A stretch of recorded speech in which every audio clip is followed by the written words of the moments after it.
Good evening, televiewers. You're welcome to another edition of Prime Hour on my media Prime. We are very, very sorry for the late start. We make machines at time. The machines decide to play fast ones on us. We are, however, grateful that we are live and are ready to discuss what was prepared for today for you guys out there. We are going to be looking through the document that was signed by the Southwest Northwest Women Task Force, the Southern Cameroon European Women's and the Christian Women's Fellowship, the CWF of the Presbyterian Church in Cameroon, the United Methodist Women Association in Cameroon, the Cameroon Baptist Convention Women's Department, calling for a ceasefire in Cameroon. The women are decrying the continuous suffering by the population of the Southwest and Northwest regions, and are calling for a definite ceasefire so that a process is engaged to bring back peace to the troubled Southwest and Northwest regions. We are going to be discussing on this document with some of those representing the platforms that are calling for this ceasefire, equally alongside two of our regular panelists who are in the studio here with me. We are going to be discussing this topic with Madam Sally Mbumian, who is the National Coordinator of the Southwest and Northwest Women Task Force. Good evening, Madam Sally. We're glad to have you.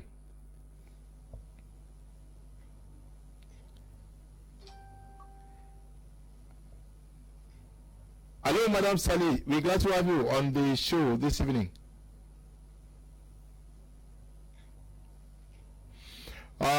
Seemingly we are not. We have issues with the sound from Madam Sally.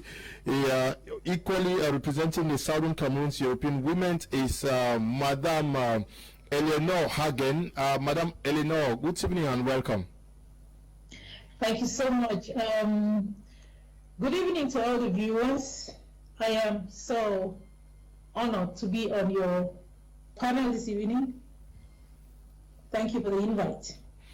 Okay, also with us is a Pan-Africanist who is in the studio with me, Andrin Atemibako. Good evening, and we're glad to have you. Good evening, Mr. Leo, and I want to greet all the viewers of my media Prime, and I also want to greet all the panelists. Thank you very much. And also to you, the Apostle Ambi Valentine Ngwa, who is a regular panelist. He is a man of God and a political analyst. He's also very, very concerned with issues that touches on Pan-Africanism. We're glad to have you. Thank you, Mr. Leo. Thank you, panelists. Thank you, Cameroonians and viewers of my media Prime, especially Prime Hour, which is the talk of the nation. We here also again to contribute for the well-being of our nation, Cameroon. God bless you.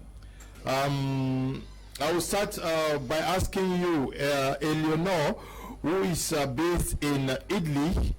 I start by reading this your ceasefire call. It says, in early 2020, the United Nations characterized the situation in the English-speaking regions of Cameroon as a complex humanitarian emergency with 2.3 million people in need. How has the United Nations treated the ongoing crisis so far, according to the view of the Southern Cameroon European women? Are you satisfied with the attention that has been accorded this crisis by the United Nations? Thank you for that question. Let me do one small correction. Okay. I am based in Germany. Okay, you're based in Germany. Oh, I'm not Italy. Okay, go on. Yes. Now, to your question, are we, the Southern Cameroon's European women, satisfied with the reaction of the United Nations so far? Yeah. If I say we are dissatisfied, that would be an understatement. We are horrified. We are devastated. We are so disappointed that for the past 4 years, our people are being murdered. There is a genocide going on, and the world is watching. And the body, the United Nations, that is supposed to come in and look at the situation like this has turned a blind eye to the situation. So, no, we are not satisfied. We are extremely disappointed. Now, when you say you are not satisfied, you are disappointed by what is happening, what are some of the expectations that you had from the United Nations that you've not seen so far? What are the expectations? What are the expectations that I've not seen so far? I wouldn't even know how to start enumerating. It would have been easier to say what are the things that that they have done so far. I wouldn't be able to answer that question easily. It means they've done practically nothing, in my opinion, in our opinion.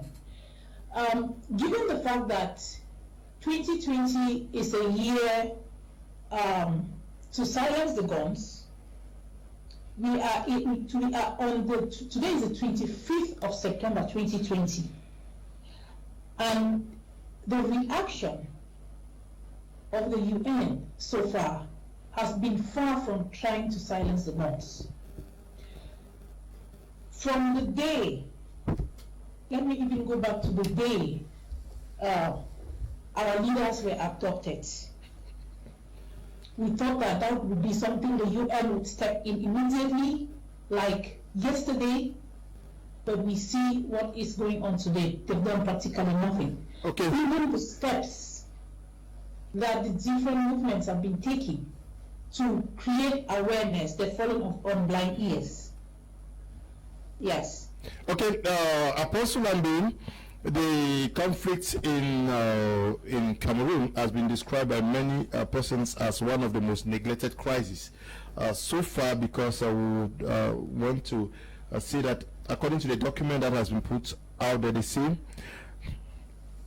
this is a dramatic increase from 2019, 160,000 persons in need of humanitarian assistance. Although estimates of persons killed as of 2019 by the United Nations stood at 3,000 people, this number has since risen. Do you think that since an alarm was raised that this conflict is highly neglected, anything has changed so far?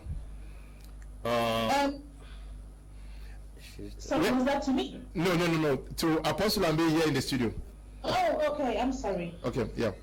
Okay, the issue is, let's begin by saying that internationally speaking, or from the diplomatic level, very little has been done, because the Norwegian Refugee Commission said that the Anglophone crisis has been the most neglected of all crises in recent times. Mm-hmm. When it comes to diplomatic level, it has been greatly neglected. But I think at the level of the nation, some level of attention has been given to it. The government has been pressed also to put a few things together, of which the people do not believe that it is sufficient for what they are demanding. Mm-hmm. We cannot just give a deaf ear to the efforts done so far by the government, because we have to be balanced in our judgment and objective in our proposals. When something is being done right, we should appreciate, and when something is wrong, we should condemn. But I think the people's desire and their satisfaction has not been met. That's the reason why it looks like nothing has been done so far. From the diplomatic level, to me, I can guarantee that nothing has been done, because while the bodies we expected them to intervene and give practical solutions to the crisis, they have been very silent. From the Commonwealth to Francophonie to AU to the United Nations Organization, they have given a deaf ear to the Anglophone crisis. It's been greatly neglected. Killings continue, all sort of atrocities continue, both on the military as well as the civilians. Both sides are losing people, so we are not just here to defend the fact that when people died, military are equally dying and also civilians are dying. Our cry is that this thing should come to an end, because every blood of every Cameroonian matters, and we are very concerned about the death toll, because it's increasing gradually every day. Any child that dies in Cameroon is someone's child, and nobody's child is more valuable than the other. Whether it's a civilian or a military child, we all consider them as human beings, and nobody has the right to take away human lives as far as the nation of Cameroon is concerned, or the world as a whole. So I think, nationally speaking, some steps have been taken to curb the crisis, but at the diplomatic level, nothing has been done so far. So we are very disappointed with the diplomatic level as far as the Anglophone crisis is concerned. Madam Sali, are you there? Do you also buy the opinion that internationally speaking, the ongoing crisis has been greatly neglected by the international community?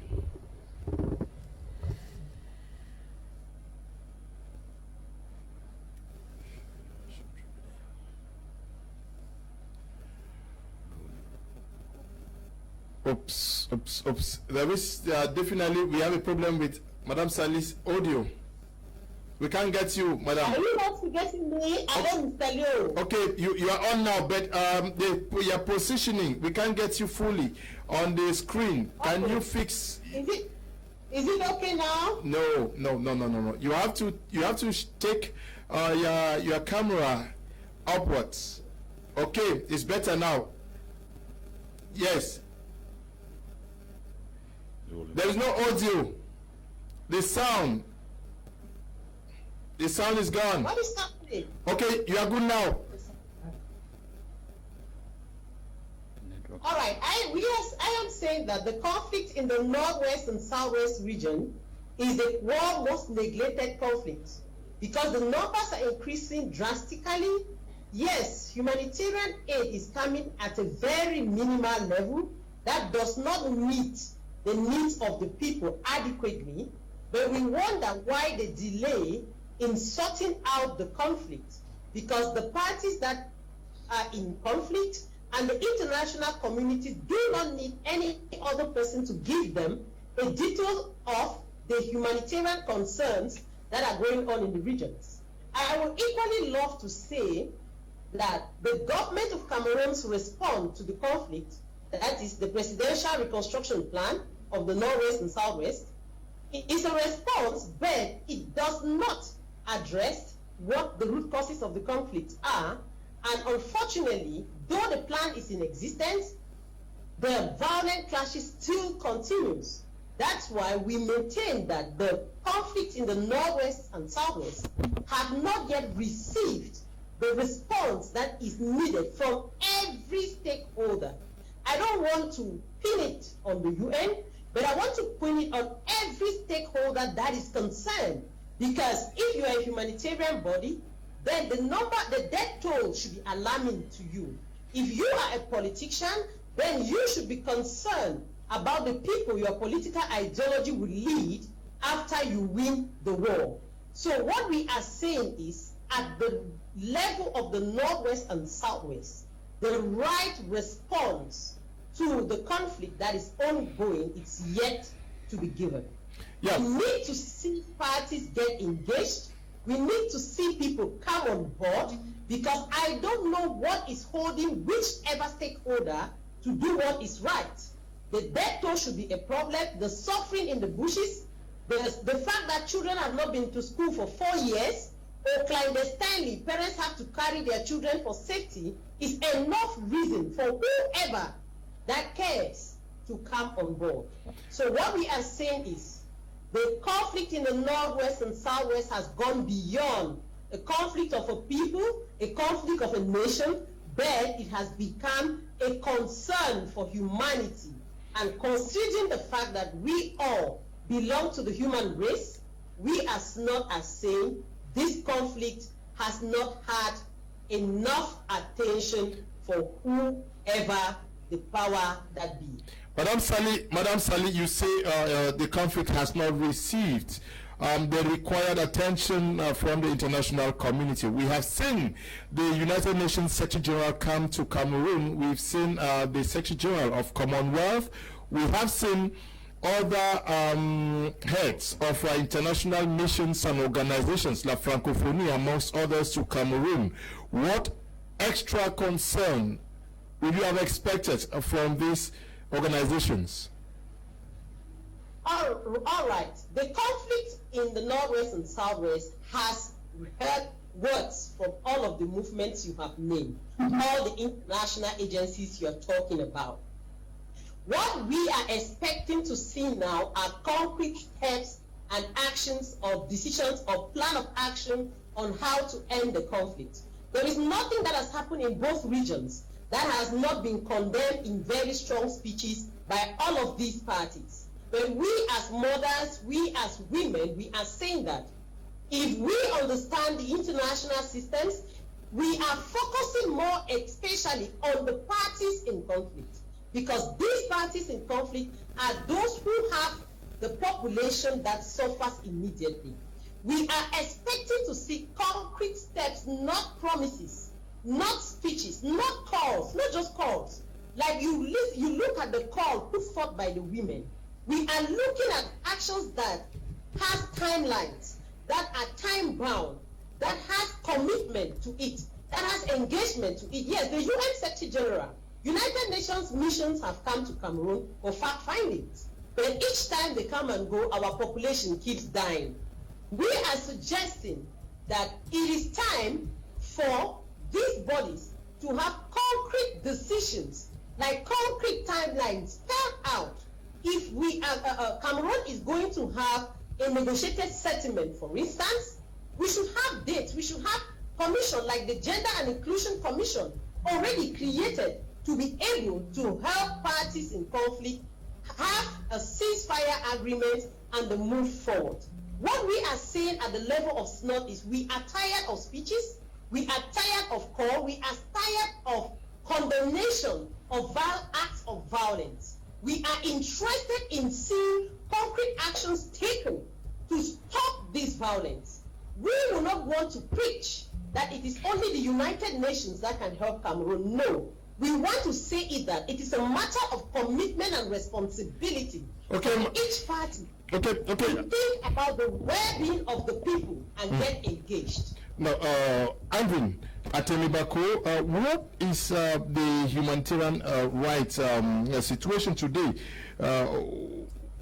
When you talk with the people out there, people in the southwest and northwest region, at least you are on ground, because it is said in that report that alarmed by significant human rights abuses committed by both security forces and separatist armed groups in Cameroon, including summary or arbitrary killings, forced disappearances, torture, arbitrary detention, repression of fundamental rights, and violence against women and children, as cited in the Department of State 2019 country reports on human rights practices for Cameroon. Well, it is very important for the Cameroonian to understand that you cannot create a monster and then you expect others who are not party to it to become the solution to your problem. Okay. I think that it is time, that has always been a call to all Cameroonians to understand that a situation or an infighting in Cameroon should be in the position whereby the Cameroonians themselves should find a common grounds to be able to set aside their differences and then forge ahead a better nation building. Because if today we are talking of calling on ceasefire in the northwest and southwest and calling on all the organizations like the United Nations to intervene, you see, one thing that Africans do not understand is that we are living in a dispensation whereby the problem in Cameroon is one of the minor problems which the UN National Security Council is facing in the world today. If you look today, there was a meeting, a summit at that level of the United Nations whereby America is falling out with China, and France is also having a problem with America for pulling away all the sanctions it has placed in Iran for its nuclear weapon project. So Cameroonians should stop the notion of assuming responsibility for the United Nations to come down here to resolve our crisis. What should be the concrete measures that I expected Cameroonians to have done? Take, for example, we are talking of the crisis today. If we want a collective solution to this crisis, I think that it is a time whereby the Cameroonians should understand that it is not only a problem in the northwest and in the southwest, as they used to call it before, the Anglophone crisis, but you cannot call the coronavirus a Chinese virus because it's affecting the entire country today. Today, Cameroon is plunging itself into economic crisis. So I think that is a time whereby we don't need divisions. We don't need all these opposition parties that are vying for their own personal interest. This is a time where Cameroonians need to come together. The needs are there. The needs are all, they present themselves, which I see them as an opportunity. So let us keep the notion of civil society or human rights organizations, United Nations. They will never come and help us.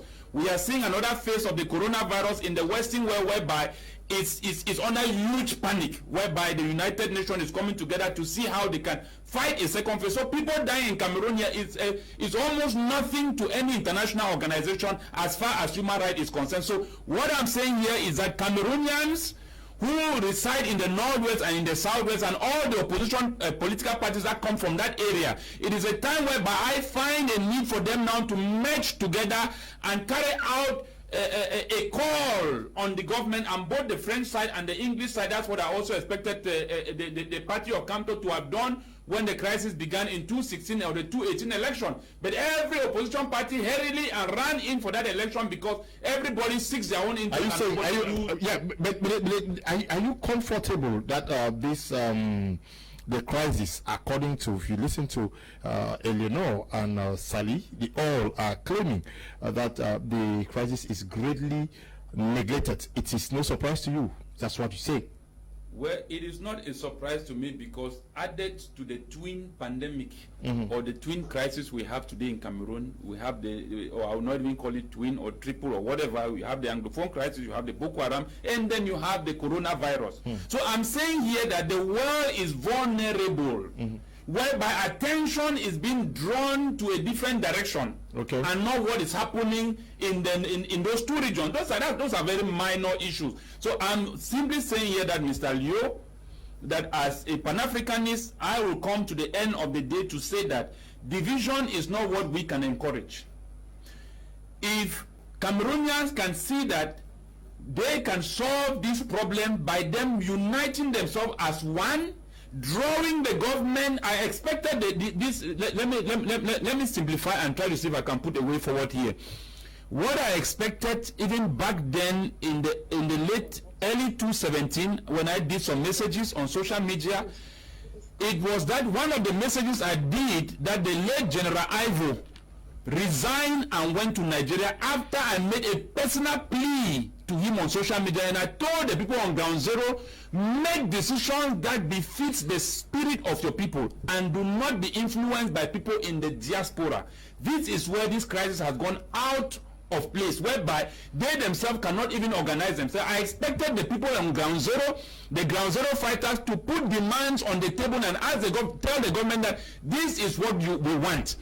You people don't do that, and they are allowing external forces to come in and then control them when they are the one on the ground. You don't change a country by staying out of the country. You change a country from within. So they are here, and what I'm saying is that the only way forward is that I am saying to all the separatist fighters, put your demands on the table. Tell the government that this is what I want. But separation, the only reason as a Pan-African where I don't believe in the separation is because 133 or 103 years ago or 6 years ago, whereby the Western imperialists sat in Berlin and to divide us. So we cannot keep going dividing ourselves because it is not going to help us. Take a good strategy here of all opposition parties that exist today in Cameroon, but it's only one political party wins. So divisions only create more divisions. So it's a time where, by Mr. Leo, I think that the separatist fighters should come together and form a union to come out with certain demands, not separation, and put before the government and say, this is what we want. Because at the end of the day, when they listen to the people in the diaspora, look at the people who are influencing from the diaspora, their lives are all changed. Why the people on Ground Zero, who are the one resisting the military, are still living in abject poverty and are still being killed every day? Why the people above there are using the blood of the people down to support the rights of the people above? Before we get to Mother Eleanor, Apostle Lambe, they say considering the damage to livelihoods, disruption of peace and security to the entire Cameroonian nation, and most especially within the northwest and southwest regions, that is former British Southern Cameroon, the loss of human dignity and They take, for example, 4 years of no schooling. How would you describe and how do we understand the toll on this boycott of schools on our children today? It has very, very damaging effects, because the truth is education is the key to every society so far. My challenge is the people who are boycotting school, their own children are schooling somewhere else, which is very delicate for the well-being. There are many ways to catch a rat. Many ways to catch a rat. You can solve a problem through many ways. And I think the idea of boycotting school for 4 years now has not yielded any result, because people have migrated from the northwest and southwest. They've come to the French-speaking section of the country. Children are still going to school. So the repercussion is for the poor masses who are not able to transfer their children from one geographical location to another. So you discover that the boycotting of school has actually affected a few persons, because it's often said that a man that has a life jacket does not drown if a boat has or a ship has wrecked. There are people whom the crisis has not affected them in any way. Others have flown their children out of the country. Those who have money have transported their children out of other regions. Now, at the end of the day, the poor masses were unable to have this financial capability to sustain their children in other regions of the country. They are the ones who are caught up in this crossfire. So I think we should have a reflection on the fact that there are also poor parents who are barely farmers, who don't have finances to transport their children to other places. They also can benefit for sending their children to school if at all they are only going to do their little farming. Let us reconsider also that there's a little trader somewhere who does not have the financial stability, because I know of persons who have sent their children to other countries for education. I know others who have moved their children to this region of the country for education. So you discover that the boycotting of school does not affect every English-speaking Cameroonian. It has affected just the few helpless ones who are unable to meet up the demands. It's often said, Chinua Achebe says something, Chinua Achebe says, a man whose house is on fire does not go about chasing rats.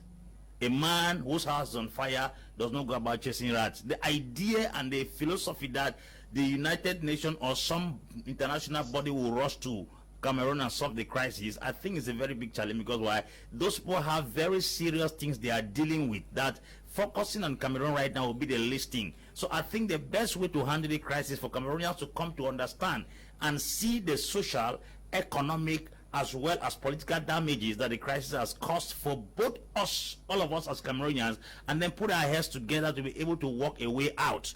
School is something that is very, very essential. I'm telling you, we saw the boycotting of school as a means through which the crisis could be given attention to, even by UNESCO. But for 4 consecutive years now, if we keep on maintaining the same strategy and we don't see any better result, it's only a clear indication that we're only going to be cleaning ourselves in return, because if somebody does not go to school, it does not affect United Nations, it does not affect any Francophone in the country, it affects us back, the Anglophone. It's like drinking poison and expecting someone else to die. It's like you're drinking poison and you're expecting someone else to die. So I think we should have a reflection on the procedures we are using, because another definition of insanity is doing the same thing over and over and expecting a better result. If at all school boycotts could attract the attention of the international bodies to solve the crisis, I think for 4 consecutive years now, they were supposed to have considered one as a very a serious factor to address the crisis. But since they give a deaf ear, and they are still giving a deaf ear, they give a deaf ear and they are still giving a deaf ear to the attention of schools or the boycotting of schools, is only a clear indication to us as Cameroonians to understand that that particular strategy has not worked and it has not produced any result. When we are going through a crisis, there's a time for reflection. There are things you can easily support initially, and there are things you can have to have. You're supposed to have a retrospect of what things are going on, the way things are going. The way I'm seeing this thing right now is that we are barely drinking poison and expecting someone else to die. It's absolutely impossible. Yeah, okay. They have applied the idea of school boycott for 4 years. It has not given any attention to any international community to jump and solve the crisis. It's only a sign that we are using the wrong weapon to fight the right war. Okay. Madam Eleanor, if you're there, is this also a very, very a core factor to call for a solution to the ongoing crisis. The fact that children have not been to schools for the most part, especially the children of the poor, like Apostle of the poor, like Apostle Ambe is saying. Is that not reason enough to call for an end to the ongoing crisis? The fact that people are dying is already a reason enough to stop the crisis. Mm-hmm. I have a problem when we say the boycott of school has not worked, so children should go to school. We keep putting the cart before the horse. How do you expect children to go to school when bullets are flying every day? Our people are being killed on a daily basis. Civilians are being hunted in their houses and killed like rats. So which child or which parent would send their child to school in the midst of flying bullets? So when we say those who are abroad, the misdirect, I'm paraphrasing here, they sit abroad and give the wrong advice to the people on the ground. They send their children to school while the children on the ground do not go to school. I don't buy that. It is rather unfortunate that our children back home do not go to school. But how do you send children to school in the midst of bullets? And I'm talking about sitting abroad and controlling people on the ground. Let me say it here. Cameroon is being controlled from abroad. Cameroon, the way the Cameroon regime acts is not a regime that is for the people. It is working from abroad. It is being controlled by France. We all know that. So if we are looking for a solution to this problem, let's be honest. Let's be honest and address the root causes and start solving the problems from the beginning. Yeah. And not coming in interjecting solutions that will never work because they do not fit in. Let's be honest. Our people are dying on a daily basis. School and life are not comparable. Let's stop the killing. Yeah, but let's start by stopping the killing. Yeah, why we get there, Eleanor, some persons will say that the argument that bullets are flying across the streets and towns of the southwest and northwest region to some extent may not hold water, because these same children are seen hawking on the streets. We find these same children going to church. We find them going to markets and other places in the southwest and northwest regions. Why deprive them from going to school? It's intimidation. I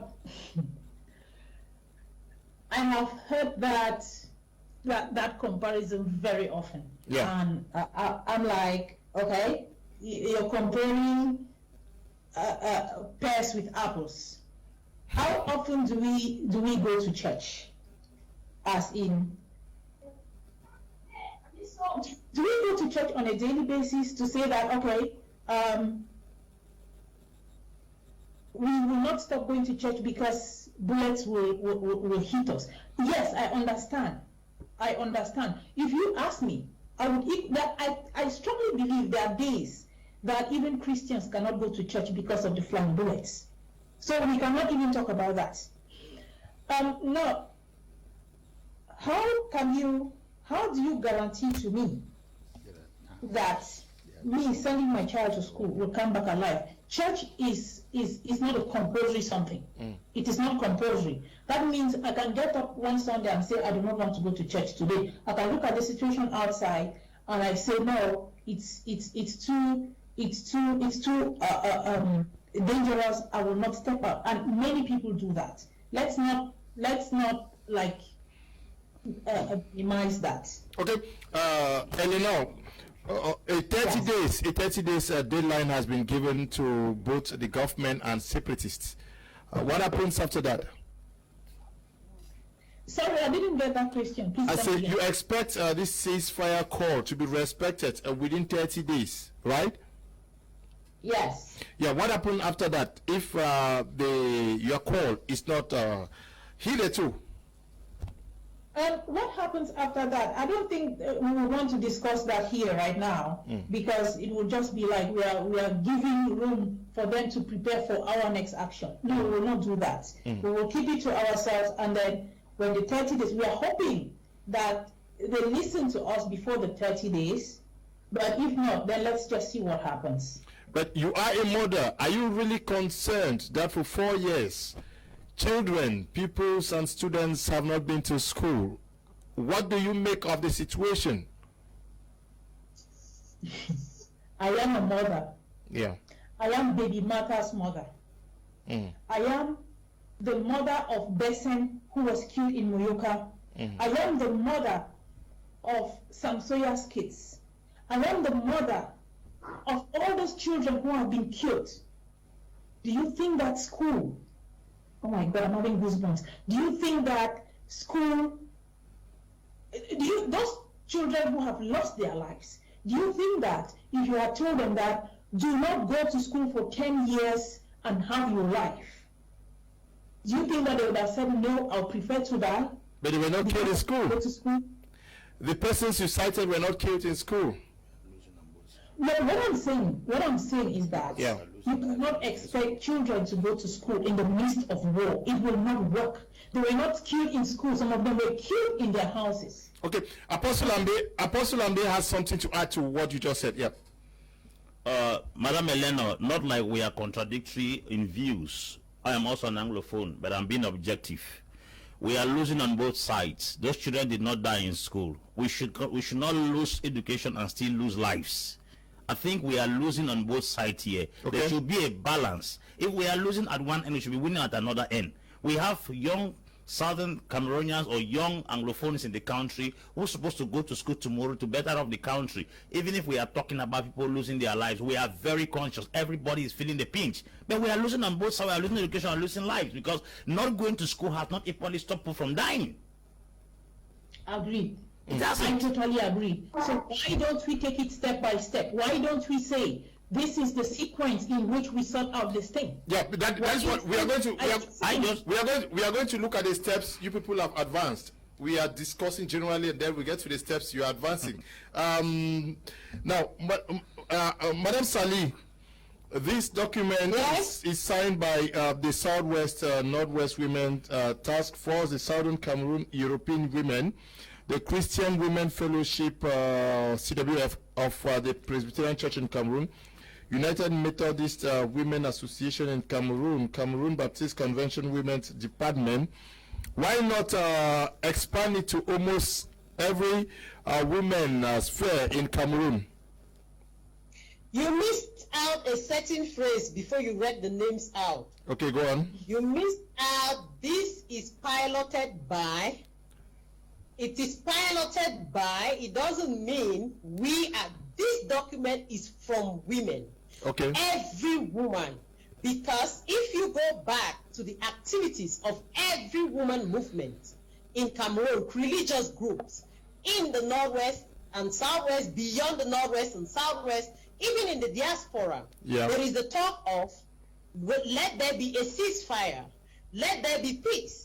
What has been problematic is the way to go about the ceasefire, all the peace negotiations, or what the solutions to the conflict is. And we need to say it here that this document, though it has the names of 5 women movements, they were the privileged movement that sat at the time to pilot the conversation of a ceasefire, because every woman movement in Cameroon has spoken, or even in the diaspora, that enough of the killings. We are all agree on one thing. There is a common ground on peace building that women are doing. That common ground is enough of bloodshed. That is why we are capitalizing on talks, not blood. The other issue we have agreed is whatever solutions the party to conflict has been given so far has not really solved the problems. On our part, as not, and the Christian movements that we have spoken with, they acknowledge people are doing a lot, and I think Q2 does, but we are saying that let the right things be done. And that's why we are proposing that we need actions that are productive. We need actions that will stop the bloodshed. We are not struggling to use the different political affiliations of the different political groups. Enough of the debates, enough of the blame game. We are looking at the time when we are going to save humanity, because enough is enough. May I remind you, Mr. Leo, that just 48 hours after we sent out the ceasefire call, we registered 12 people shot dead. Nobody is accounting for it. Nobody is holding for it. And we are saying there is a possibility to stop this violence. There is a possibility to stop this pain on women, the children, and the community at large, which is ceasefire and go in for a peace negotiation. Yes, but my question... tired of all the Tom and Jerry game. Yes, you are tired. You are tired. And bringing Madam Sally, my question is, have you brought all the spheres of the different groups that pilot the activities of women? Do we have francophones in this movement, or it is an issue exclusive to Anglophone women? I don't want us to start streamlining the same divide that is the source of the problem. Okay. Like I pointed out, Mr. Leo, we piloted this call, and before this call for a ceasefire came to be, we have been carrying out a conversation series with women where it is an open platform which does not look at your political orientation, it does not look at your linguistic background, but it looks at your concern for the humanitarian concerns that are popping up in the Northwest and Southwest regions. Like we have said, Elena tells you we are not telling you our next steps. One thing we want our viewers to be rest assured about is that this call is not for the 5 groups you have seen.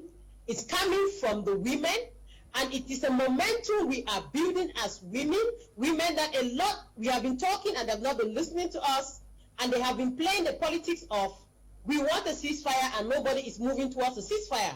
Because after listening to all the parties involved in this conflict, none has validated the use of arms. Everybody claims that either it is self-defense or it is for territorial integrity. And everybody is confirming that the humanitarian concerns are heightened, and everybody says they are fighting to defend women and children. So us, the women that they are defending, we are telling them to put down their arms, lower your arms, and move to the table. This call is coming from every woman, irrespective of your historical background, your linguistic background, or your political affiliation. It is a call from Cameroon women. It is a call from women, irrespective of how you identify yourself. We have decided that it is time we stop this blood and talk to each other. Madam Eleanor, do you think that from the very beginning of this crisis till now, the voices of the women have not been hearkened to so far? Do you think you have been sidelined as women to finding solutions to the ongoing crisis in the Southwest and Northwest region?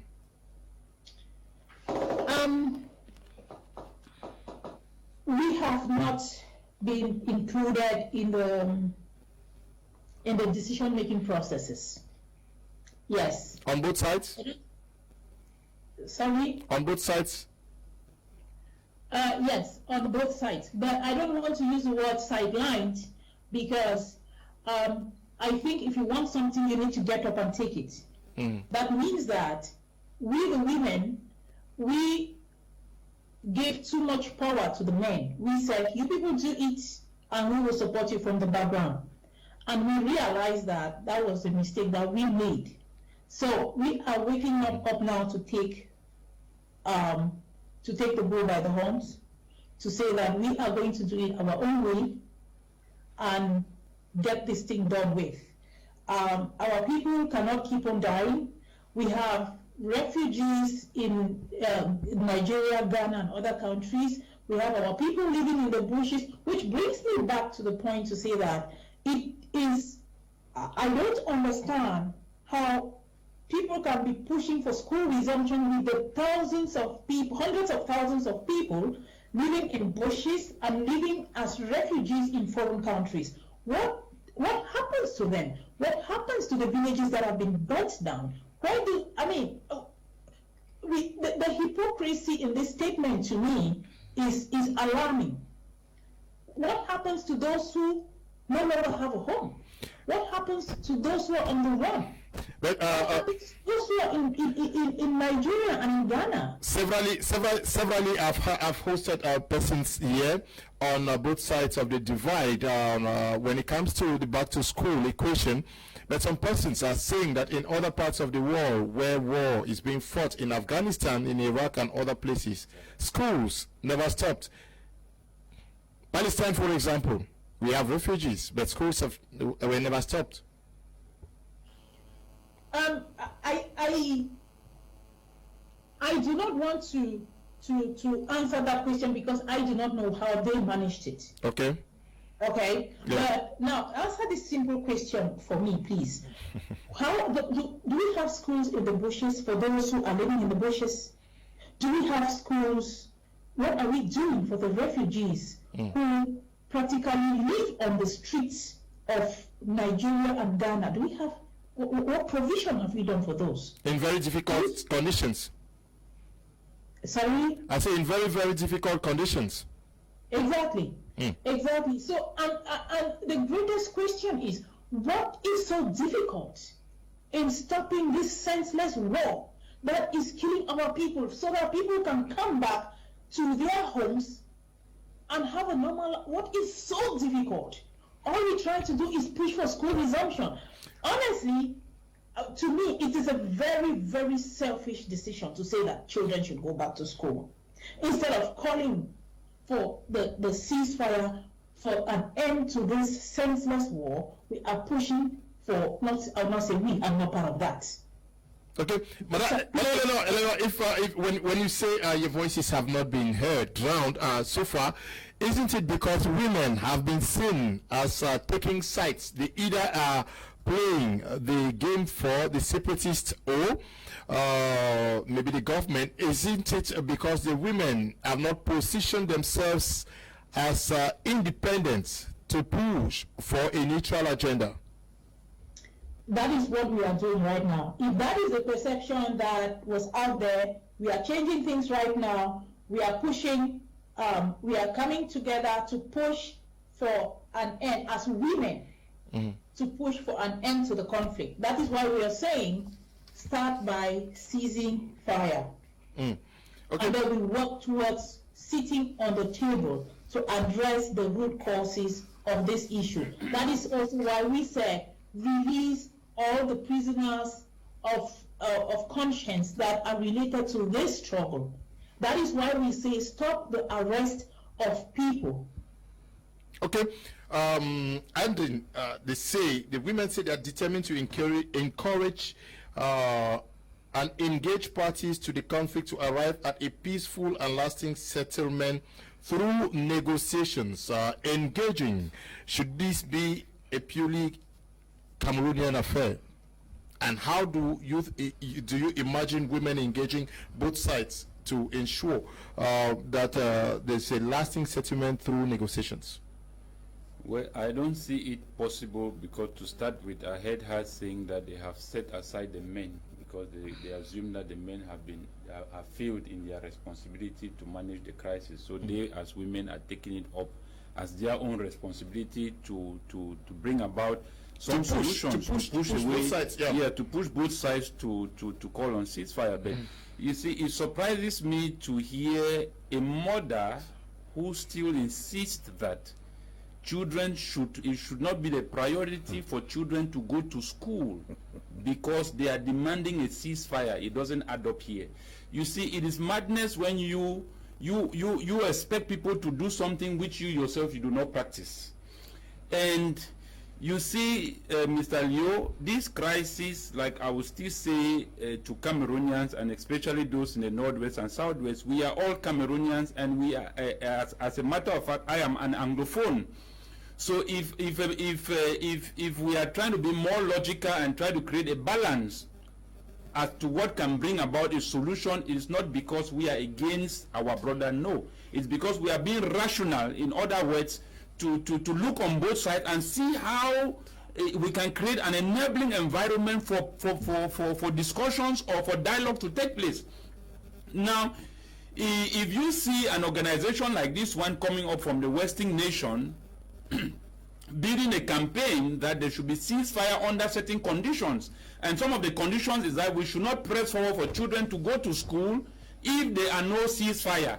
Now again, Mr. Leo, I want to also remind the Cameroonians that the population of the Northwest and Southwest makes about 5 million.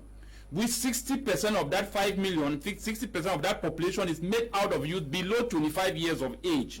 So, like I mentioned, due to the crisis, we have had thousands of people that have fled, that made up that 5 million of those two regions. So at the end of the day, if we are looking at the future of these two regions, the human resources that are going to build these two regions, and we have our citizens, our brothers and our sisters being littered all around the world, internally displaced persons, the ones in Nigeria, the ones that have died, at the end of the day, you still deprive again, mortgaging the lives of these children to support the price of a war, which we ourselves started. And now we are seeming to call on other organizations to come and help us down here when we are the ones that started it. You see, it is clear, and I still go back at the end of the day, that the people in the diaspora who claim to have interest for the people back home on ground zero truly do not have any interest on them. Because I cannot expect a mother who says she has lost her children down there still deprives other people's children from not going to school because she's calling on a ceasefire. How does these children have to do with a war that has to do with separatist fighters and the government? How do you bring your children to pay that price for you to achieve what you want to achieve down there? It still doesn't add up. So I am not saying that she may not have a good intention, but her approach should not be the one whereby we put the lives of these children that make 60% of the population down there. It means that our future is a very dark one, where you are talking 10 years to come. Because the leaders that we are expecting down there to build as our human resources to take over the nation, these are their futures that we are mortgaging without their consent. And we talk here about the freedom of expression. Have we gone to see whether those children truly want to go to school so that we can also respect their rights as human beings? The answer here is no. So if we are saying that the people up there who are influencing the people down here, they have not to support the price of the people who claim that they are the savior or they are the ones who are going to guide them, their own children will still say that they go to school. Because when this school boycott started, I made a huge campaign to the separatist fighters and said that if the people in the diaspora do not want your children to go to school, they too should practice the same tradition there and prevent their own children from not going to school so that they can maintain the one spirit.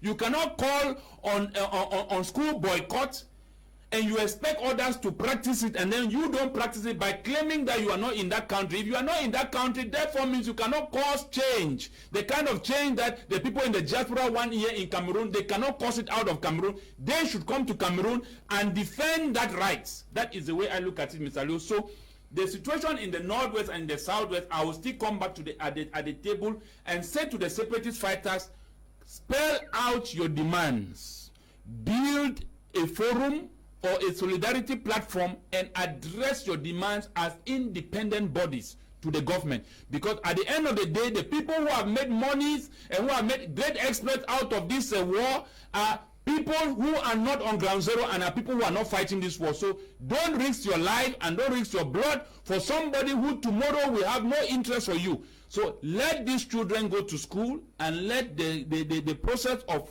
drawing the government on the table, drawing the separatist fighters on the table, so that this conflict should be resolved. But children is their God-given right that they should not be deprived of education. Thank you, Mr. Liu. Okay, Apostle, they see that convinced that as women we bear the brunt of this violent conflict irrespective of our historical background, cultural, linguistic, and political affiliations. I'm sure this asked to Madame Sally, but let me, they say, focusing on the provisions of the United Nations Security Council Resolution 13,021 on women, peace, and security, and basing a call on the AU's decades of ceasefire in Africa, tagged silencing the guns in Africa for 2020, as well as the UN Secretary General's global call for a ceasefire, a United Nations Security Council resolution 2532 on cessation of hostilities in the context of the COVID-19 pandemic. These are all slogans. These are all calls from very high quarters for guns to be silenced, not only in Cameroon but across Africa. Why is this falling on deaf ears? You see, calling on a ceasefire does not equal taking steps to cease the fire. People don't cease fire because you call them to cease fire. Measures must be put in place to cease the fire. And that is where most of the international organizations have failed in their responsibilities. Because you cannot sit and tell somebody who enjoys operating with the gun to drop the gun. Because this particular war it has become the means of some people's source of livelihood, which you don't go to take the spoon out of somebody's mouth. You are seeing this thing as a war, others are seeing it as a business. And you don't tell somebody to stop a business that benefits him very much. So when they are talking about calling for a ceasefire, I have not seen any situation whereby they call for ceasefire and they automatically drop their guns. It's impossible.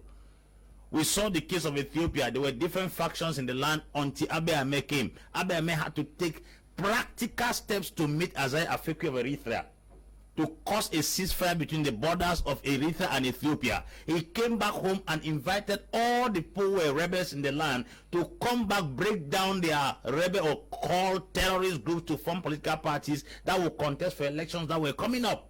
That was a measure taken. He did not just say ceasefire and the fire ceased. You don't expect fire to cease. Fire will never cease until steps are being taken to cease the fire. Okay, talking about the idea of children going to school or children not going to school, I have said it on this platform.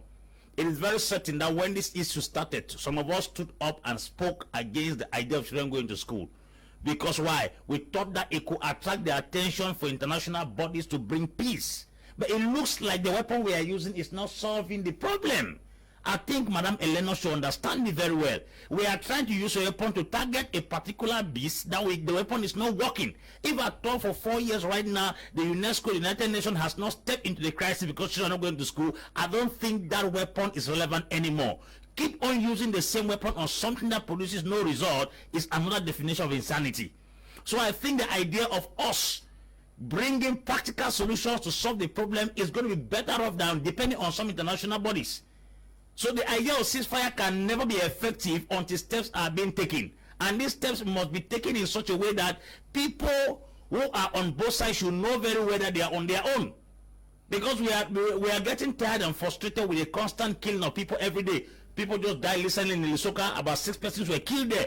Those blood of those children is painful. People die recently in Bamenda. People die in Bamenda. You Maran Saleh said they take note about 12 persons have died since they made the call of a ceasefire. It shows that the call has no effect until steps are being taken. What are the practical steps to take in order to cease the fire? And you must automatically be empowered or stronger than somebody to cause the person to cease fire. Okay. Hello, this school issue is a choice. What have the professors we have here in Cameroon done if they cannot even accept historical facts? You're writing from, I don't know whether you're writing from Betwa or whatever. Now, this one says, please, I want to go back to school. I am 18 years old. It's been 4 years we have not been going to school. This crisis have caused many of my friends to go stealing. I myself have one child and I'm also pregnant now. If I was schooling, I would have concentrate on my school. Okay, should be writing from Boya. Good evening, Mr. Liu. I'm Mr. Gerard, living in Moya in Boya. Mr. Apostle is talking sense. Greet him for me. He's gotten your greetings already. Good evening, Mr. Liu. Let the people abroad shut up their mouth that they say people, they are sending their children to school and to other towns in Cameroon. We want to go to school in the northwest and southwest region. This one says, good evening, Mr. Leo. This is Anthony writing from Muya. I love the program, but just that you give more time to the women than the men today. You see, I am trying to be a gentleman. They say ladies before gentlemen, and they always cry of marginalization. They say woman, you know, let us let us hear them. They have been complaining that they were sidelined. So I'm trying to empower them more, please. Good evening, Mr. Liu. I want to know from Apostle Ambe if he can send his child to school in Ikuna from Bachange, writing from Limbe. I'm sure he's going to answer you. This one says, if there is no life, there can be no education. Okay, this one says, those shooting guns around school campuses should stop it, and no military will be seen in such areas.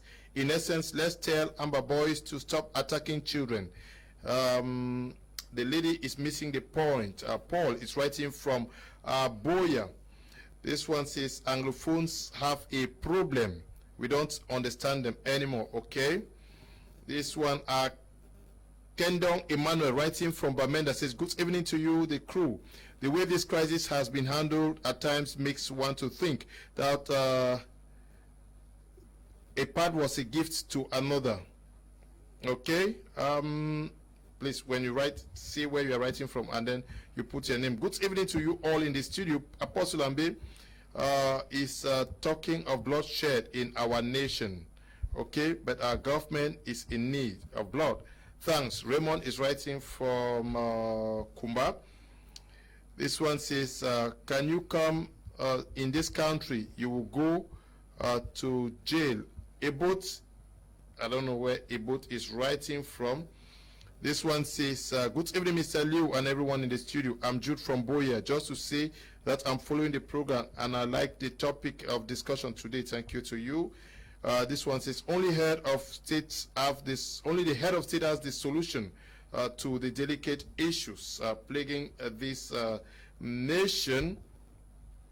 This one says, good evening, sir. The program is awesome. Itane Jerome is writing from Kumba. Now, Madam Sally, you say you are convinced that as women, you bear the brunt of this violent conflict, irrespective of our historical background, cultural and linguistic and political affiliation. If you bear the brunt, why has the government or the separatists not given you greater opportunities to say clearly what is happening on the ground? Mr. Liu, you cannot say that. The government, the separatists, even you seated in the studio, your interest has always been these women. Yes. The 52% that people use to politic, the 52% that people use to gain public sympathy, that same 52% that you as a journalist will ask, what have the women said? What have the women done? And all of you do that and use the women and still keep them at the background. The women have done a lot for the conflict. Madam Sadi, I've always given you opportunities to talk now. How do you accuse me again? What we are saying, we are looking now for access. Okay. Access into spaces. And we are getting into a point where we can no longer take the pain, where we want to start setting the stage and telling actors that this is the stage where that action has to take place. We will not become violent because we know violence will not solve the problem, but we are pushing that people should prove to us that they are not practicing lip service with the speeches they make to tell how much women are suffering as refugees in Nigeria, to tell us how much women are suffering in the bushes. We are looking at every party at this moment to give women what they deserve. And what they deserve is sustainable peace. And sustainable peace is a package. That package comes when people put down their guns and talk. This reminds me of what Apostle Ambe has just said. Our ceasefire call has a prescription on what parties should do. And women are counting on their good faith, on their goodwill. They have made so many powerful speeches that we will be reciting to them in the days ahead, telling us that they are doing what they do for women and children. We will bring back their words to them because there is no faction that has not spoken about protecting us. And we are saying enough of the bloodshed. We are tired of crime. We are tired of dying. We want to set the stage. Right here, there are people who have not had the time to even look at the statement that we issued. They have trashed it because they believe it is a call from the women. I want to thank you, Mr. Liu, for your particular way of journalism, that you want everybody to have a fair experience, a fair space in talking these issues. We as the women are saying that parties to conflict, you have given us enough beautiful speeches, told us that you are fighting for us, you are protecting us, even in your call of saying that your opponent is violent and wicked, you have projected the damage on women and children. This is us, the women, telling you that we are tired of gunshots because it is traumatic. Most of our sisters have died before their time. We are equally saying that there is no need to cutting the head of somebody who has nose bleeding because you want the bleeding to stop. We are saying that solve the root cause of the problem. Face each other and talk. Yes. People talk, guns do not. We should not reduce the call for ceasefire to be a plea for school resumption or school boycotts. We should look at the call for ceasefire as a call for duty, a duty call for all parties to defend human rights, to restore human dignity, to treat humans with respect, because women are tired of carrying your burden. And we will not tell you we are tired. We will show you that we are tired. And we will not show you that we are tired by resembling what you do, being violent, but we will teach you. This is the first example. Skill does not buy my values as not. We are diverse in so many ways. The church, women, are diverse with civil society in so many ways. But we have come together, working on our common ground. And that is what we are putting out there to the men. You have your diversity in what you want. But we are telling you through the ceasefire call that it is not just the political concerns that are the real issues. The real issues are the humanitarian concerns that even humanitarian assistance is yet to address. Madam Sally, you say you are tired. Yes, Madam Sally, can you fix the positioning of your camera? Can you move to your left a bit? Yeah, and then get the but get the camera up a bit. Get it a little bit. Am I getting it? Yes, you're better now. You're better now. You're better now. You say you are tired of carrying our burdens. What burdens have you been carrying for 4 years? We have been carrying your burden of high-handed speeches. We have been carrying your burden of threats. We have been carrying your burden of senseless decisions without mitigating the effects. A real leader is a leader who would think that after declaring a slap, what happens to the swollen jaw? It is not just getting a satisfaction that you gave a slap, but looking at how you mitigate the effects of that slap. Leadership is all about making your followers comfortable. Women are tired. There is nobody who has not made a speech and mentioned us as women, but our conditions continue to be deplorable. I take this minute and I refuse to shed a tear because we have cried enough for our sister who died in the Southwest 2 days back because she lost 2 of her children to gunshots early in the morning. That is too much to bear. In the Northwest, the children have been dying. In the Northwest, for weeks, women have not been able to see their merchandise. I went to the market in Bamenda. I saw trucks and tons of watermelon, fruits that have been abandoned due to gun exchange. We refuse to go down the lane of blame game. We agree that there is a problem. We recognize that people have a right to conflict. We recognize the fact that conflict is inevitable, but we are telling the men and the parties in conflict that violence is a choice. Revisit your policies. Come to the table and talk your differences as a show of respect to humanity. We will not continue to allow women and children to wallow in pain when you don't listen to them. We should put this in record.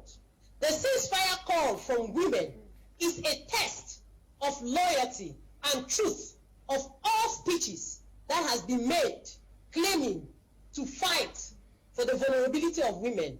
In the days ahead, we will find out whether truly women are vulnerable. or it is because women trusted blindly for people to lead them. Remember, we are 52%. Okay. And we are struggling to tell you that despite our diversities in different political shades of opinion, as women, we can still work and talk together and make a difference despite our diversity. Okay, Madam. We expect parties to conflict to follow suit.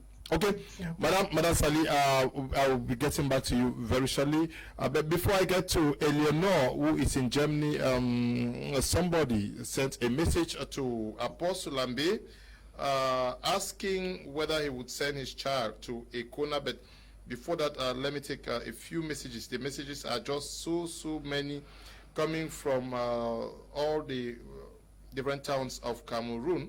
Let me take a few of them and then Apostle will come in. Good evening, Mr. Liu. The best thing a parent can give to a child is education. Let schools open their doors. We are tired. Okay, good evening. I die from Tico.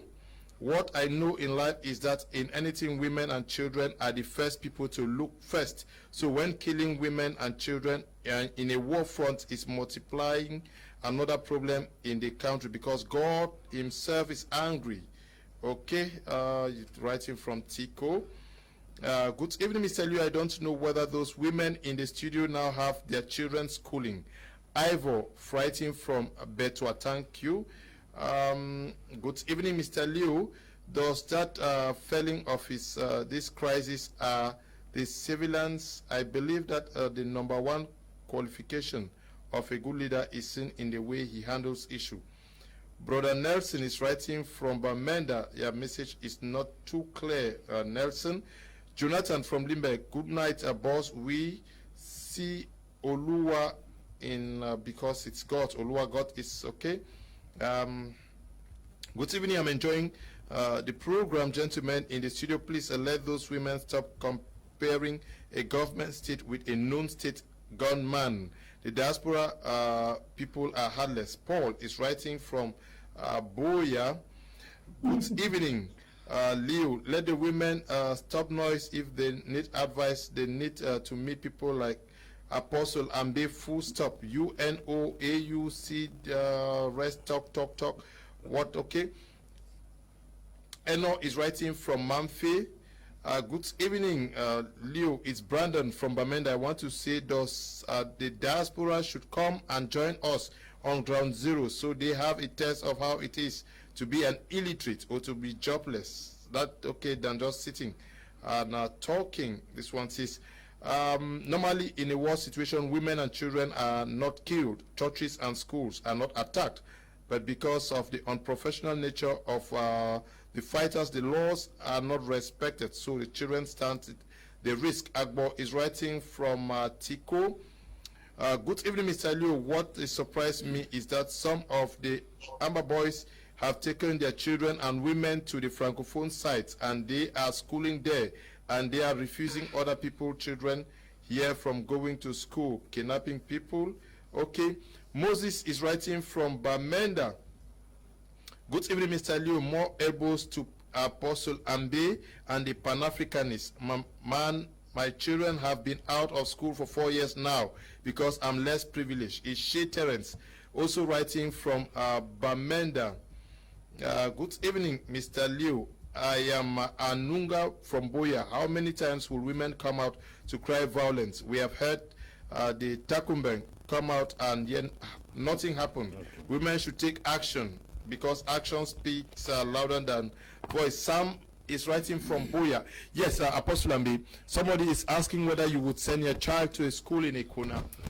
I may not send my child to school in Ekona, but I can send my child in school in Limbe. Limbe is still in southern Cameroon. I may not send my child to Ekona, I can send my child to Kambe. Kambe is in southern Cameroon. A child that left primary school in 2016 in a corner is still in primary school. A child that left primary school in Camer in 2016 is in Form 4. Begin to understand that even if they have not migrated to the French-speaking region, there are regions and particular areas in the southern Cameroon sector where people are still going to school. Number two, school boycott was a weapon used by Anglophones to attract the attention of the international community. That weapon seems not to be working. Using a weapon consistently that is not targeting your enemy is an obsolete weapon that must be kept aside. In technology, in those days they were using spears, they were using den guns. As the years are going by, tankers and grenades and bombs and atomic mines have been invented that has made den guns and spears to be obsolete. Early man used stone in those days to chase animals. If you use stone today to chase a lion, they will eat you raw. So you have to be very, very sensitive. We are being objective. We are having a retrospect as far as the days are advancing. Every weapon you have used for a long time that does not produce result is no longer relevant. So it is not an issue of school being a corner. It wasn't the people of the government that denied school being a corner. It is us Anglophones who deny school in a corner as a means to attract international community. And I am telling you, as somebody who is an Anglophone who stands to defend the cause of Anglophone, that listen to me, my brother. If a weapon has lost its relevance, you don't use it anymore. That idea of school boycott is not working. UNESCO has not come, United Nations has not come, AU has not come because of school boycott. And people did not die because they didn't go to school. In Boya, schools are going on. It's still in southern Cameroon. Lastly, somebody said, all the professors in this country, what have they done? Education has not given us 100% perfect. It has given us benefit. You are listening to me right now because I went to school in this country. A doctor is treating someone because he went to QS in this country. The education might not have given us effective turnover, but it has given us a certain level of growth. The rise of Pan-Africanism, the rise of nationalism, the rise of politicians in this country is because they studied and education has helped. So we cannot roll the fact that it's not important. That weapon I call on Anglophones is no longer relevant. Okay, it's no longer relevant. Eleanor,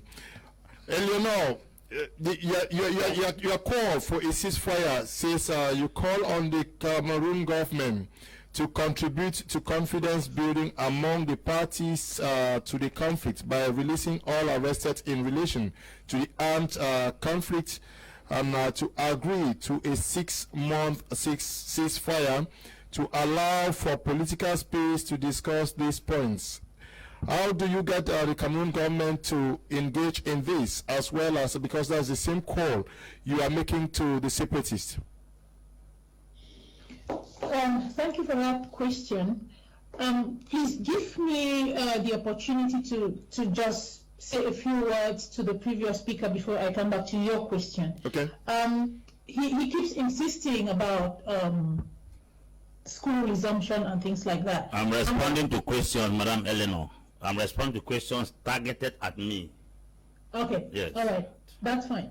Now, you contradict yourself by saying that you would send your school to another, your child to go to school in another area, which means you are confirming that you will not be able, the safety of your child is not guaranteed in the stated area. So do you think everybody will be able to send their child to where it is not safe? Because that's the accusation you're doing, right? That people have taken their children out of southern Cameroon and they're in schools somewhere else. That is exactly the same thing you are doing. Do you even notice that? Now, the second point that I want to bring up is that you keep you talk about the fact that school boycott has not worked. Agreed. Let me say I agree for you. What we are saying is that a ceasefire will enable schools to resume. But you keep saying schools we should not. We should not be asking for ceasefire. We should push for. No, point of correction. I have said that ceasefire cannot be announced with verbal seizure. It cannot cease by verbal announcement. It can only cease when practical steps are taken. I'm 100% for ceasefire, but I condemn completely the idea of using school boycott as a weapon to attract sympathy.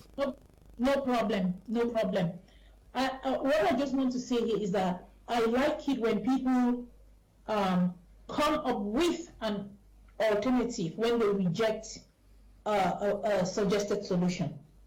So far, I've not seen a solution that you have suggested, apart from insisting that the idea of the ceasefire will not work. No. You are getting it all wrong. I have said I stand for ceasefire, but it cannot stop with verbal announcement. Practical steps are supposed to be taken. And which are the steps I just asked? How do you engage?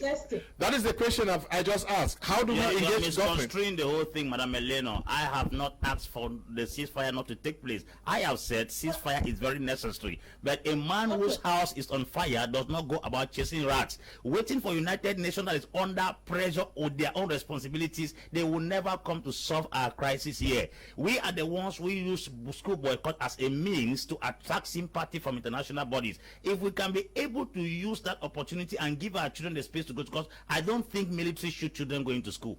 It is us who threaten the children from going to school as a means to effectualize our weapon of school boycotts. So school has to resume. It depends on us, not even the military. So what you're saying is that school resumption would be a way of bringing about a ceasefire? No. Can I cue you? Apostle Ambe says that press on with the call for a ceasefire, but let the children's education be spared. It should not be part of the political bargaining. I'm sure that's what Apostle Ambe is saying. The ceasefire should go on unperturbed. Move on with that, but that children's education should not be used as a political pawn. Okay. I think. Let me go to my question. The question you posed to me now.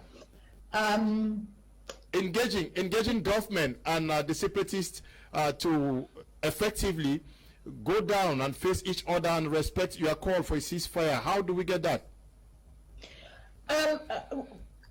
It is to me. It is very simple. It comes with good faith. Okay. It comes with confidence building measures, and that goes back to ceasefire. It starts with ceasefire. Mm-hmm. Let the two parties come to an agreement and call for a ceasefire or practice ceasing this fire. Then we go to, maybe I should insist here to say that the government of Cameroon declared the war on the people of Southern Cameroon. So my own recommendation is that the government should go back and call off this war. That would be a sign of good faith. That would be one of the signs to start building confidence. The government should release all the political prisoners that it has in the detention centers. Those are confidence building measures. The government should be ready to talk. In fact, it started talks with the leaders in detention. It started conversations. Those conversations should continue. Those are confidence building measures. The government should stop harassing people who go home. Maybe people who are not even involved in the struggle, they can no longer go home because they will be arrested and thrown into jail. Those are confidence building measures. Those are signs that you put out there to say, okay, I want this problem to be solved. So that is what I have to say to the question that. Yeah, but the call is to the government and the separatists. What do you expect the separatists to do so that, because here you say for peace to return, you say you expect the separatists to engage in sincere talks to identify measures that will return peace to our land. What measures are you talking about? What should the separatists do themselves? That is why I said that the president of Cameroon declared war on the people. if he goes out there and puts a stop to that war and calls back his people, his soldiers from the streets of the southern Cameroons, if you look at it, the restoration fighters, they are not in La République. They are in southern Cameroons. They do not attack people in La République. They are protecting themselves and the people in southern Cameroons. So if the military of Cameroon is pulled off the streets, that is already a very good sign, and that is all we're asking for. Pull the military off those streets and see if the restoration fighters will go about shooting people. Just pull the military out of those streets. Do we understand the prism from which Eleanor is coming from? Yes, it worries me because she talks like someone who does not have a Cameroonian citizenship. Because for someone who has a Cameroonian citizenship will have a different perspective about the conflict. And if you want to look at the things which attracts the guns, the shooting of guns on both sides, I think that we have not talked about those issues, those factors that instigate people to hold guns and be able to shoot those guns.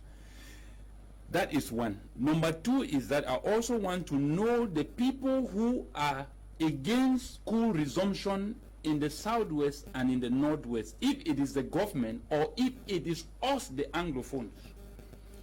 Number three that I would like to also know is that because this is a decision that we have taken, that our children should not go to school. Now, the lady whom is talking there in Germany, I don't know how long she has been in Germany, but to my best understanding, I want to assume that she doesn't have a Cameroonian nationality. And from the way she speaks, it shows clearly that it is us, the Anglophones, that are holding back our children from not going to school. This is very clear. So I think that the discussion here is just an in-house discussion amongst the Anglophone people of those two regions.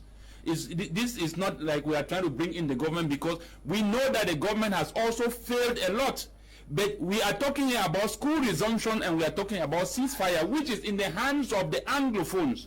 The question I want to ask the lady there is, what measures have they taken to those in the diaspora that have been influencing the school boycott in those two regions? What have they been able to do there to call these people to reasoning and say, allow these children to go? What are the steps they have taken there? And the third point is that I want to know whether this individual who is speaking from Germany has her child, as we speak now, not going to school in the northwest or in the southwest, or she has her children either out of those two regions or there in Germany. Because for somebody who is not on ground zero, who is not here, may have a whole different perspective. And we always used to say that when you are not in somebody's shoe, you cannot know what the person is going through. Mr. Leo, I will still come back at the end of the day to tell the separatist fighters that make decisions that befits and uphold the spirit of your own citizens. Take independent decisions that charters your own future and whereby you are responsible for the decisions that you make.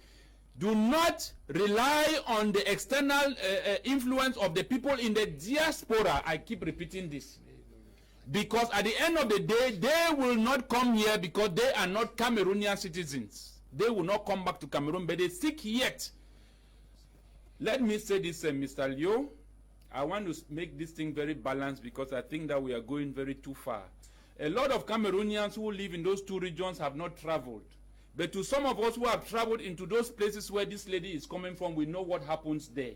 You see, a lot of Cameroonians abroad are frustrated because they are unable to forge a way life in abroad, and they think to see how they can destabilize the country and become relevant in another country which they have created. Because for somebody who has an ambition in life will not come and begin to waste his time, begin to tell children not to go to school. I think that this is another word for insanity. Because any man who speaks as a leader, because I want to believe that these are leaders that represents a body of women movement to call out on ceasefire so that there should not be bloodshed on children and women and our young men in those two regions. That is a good concern. But how does that concern be a one whereby the children should be the one to support that concept?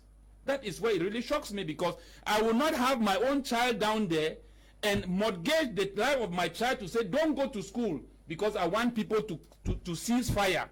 Whereby we are the ones that attracts the guns to come on the hands of people by putting certain laws and certain rules and regulations whereby we instigate people to obey them out of fear. If you go down to those two regions and meet the people and ask them, if there were to be no guns, would you like to go to school? Everybody would say yes. If you go down there, ask the same children, if there were no guns in the hands of either the military or the separatist fighters, would you like to go to school? They will say yes. My question here is that when you talk about a dictator regime, when you are the ones playing the same system to the people who are down there, you dictate to them what you want them to do. And you sit up there and you begin to say that until the government meets this condition, there will not be a ceasefire or there will not be school resumption. So I think that it is a time whereby change will never be affected, and I still say this to the people who are on ground zero. That was what General Ivo said before he died, because he had a lot to dispose and to expose about the people in the diaspora who are doing nothing. There's no businessman or a man who owns an enterprise in Germany or in Europe who will create time for what is happening down here in the Norway until children should not go to school. I think that these people are looking for some level of relevance. I have lived where she lived. I don't know when she entered Germany, but I have been in Germany in 97, 98, 99. I know the society very well. There are a lot of Cameroonians. When you go there, if you have lived there for at least 10 years, I should already assume that you have a German passport. So you are no longer considered as Cameroonian. So I don't understand how by Cameroonians we allow their own brothers who have adopted different nationality in a different country, whose children will never come back, because if you have a child in Germany, it is a state that owns that child. If the child comes to Cameroon, the German society will request for that child to report back to the German commune. So I'm saying here that please, if we want to seek unity among ourselves, and this is what we all stand for. Okay. While we pursue our negotiation, as I am giving a way forward, that let the separatists put down certain conditions as a people, not people that are being spearheaded by people in the Western nation, and table this to the government and allow other stakeholders to also come in and say, okay, government, this is what the separatist fighters are put on the ground. Can we work out a solution on what we have on the ground? That is where I'm expecting the situation Madam Sally, how do you expect the government and the separatists to engage in a ceasefire? You also talk about negotiations. Are you undermining the talks that took place in the major national dialogue that held in Cameroon here in December from the 30th of September to the 4th of October? But also you have a point to clarify. Okay. I want to thank the last panelist for talking. I will start with what I want to correct. We should not erroneously take the call for a ceasefire to be a call that is attached to a school boycott. No. We have mentioned the issues that are at stake because of an ongoing conflict for 4 years. We should not pick out issues to water down the efforts of women who are putting forth a different point. Yeah, you raised amongst other issues, Madam Sally, you raised amongst other issues. You say 4 years of no schooling. You say increased child and maternal mortality. I'm sure it's because Madam Sally, I'm sure it's because they are responding to Eleno. You say absence of primary. You say absence of primary health care, increased food shortages, and other basic necessities. But just go on. Okay, now let me come to your question to me. Yeah. We as women have identified that it is a collective responsibility for a ceasefire to be reached. We are not pinpointing a particular faction to be responsible for the ceasefire. We are calling on all factions to be responsible for the ceasefire. That is why we said we want them to agree to a ceasefire born out of mutual respect for every party, which means every party has to do something to make sure the ceasefire is a reality. We have talked about confidence building measures. We have talked about parties themselves declaring themselves ready for a ceasefire, telling us their commitment to make a ceasefire work. On the piece of document that the women have produced, we are not shifting responsibility or playing blame game, but we are saying that all parties to conflict has a responsibility to make the ceasefire a success. That's why we have gone a step further to say to help these parties, both parties, we will not rubbish the major national dialogue held by the government of Cameroon because it is a party in the conflict. But we are looking at the results after the major national dialogue. We have registered some more atrocities. We have registered deaths, which means the dialogue did not meet the solution of the conflict. We are equally proposing that something else should be done. If a solution that is proposed does not respond to a problem, then you go in for further options. We are also saying that the parties to conflict should think and agree on a ceasefire, which will be backed by the giving members to form a think tank that will monitor this ceasefire, and this think tank will consist of members of every faction and the civil society to support and see that they push parties to conflict to be able to adhere to this 6 months pilot ceasefire so that they can start preparing on political policies, security concerns, and technical issues so that they can move to an eventual peace negotiation. One thing is obvious. We are telling all parties, whatever declarations you have been making, whatever actions you have been taking for the sake of your people are still suffering. We expect you to go back to the drawing board. We agree that there is a conflict and the conflict involves parties. And we are saying through this ceasefire that these parties should talk together. People talk, guns do not. We are proposing that in 30 days, every faction should give us an open statement that they are ready for a ceasefire. Are you saying, this a ceasefire is a day's job. Accepting that you are ready for a ceasefire means you start submitting your steps, what you expect in the ceasefire, because it is the package. So that we look at it, all of us, and see who really has the people at heart. If they take from now to 30 days to declare whether they are ready for a ceasefire, then they can now engage and get a written and signed ceasefire agreement that they will pilot for 6 months. Are you using a third party to engage both sides to commit to what you are proposing? We are using the parties to conflict as the primary actors in the ceasefire call. They are the ones to tell us whether they are mature enough to face each other eyeball to eyeball and agree like gentlemen and keep the gentlemanly agreement. We are women talking as humanitarians from a civil society perspective. Maybe I use this moment, Mr. Leo, to draw a line. Women in this conflict are of two categories. We have our sisters who function at the level of the political issues that go on. We have ourselves as women who are of the civil society and are projecting the humanitarian dimension to conflict. And in peace building, we are standing to facilitate the process for them to speak and negotiate. It is in handling their differences and talking it out that they will decide what they want.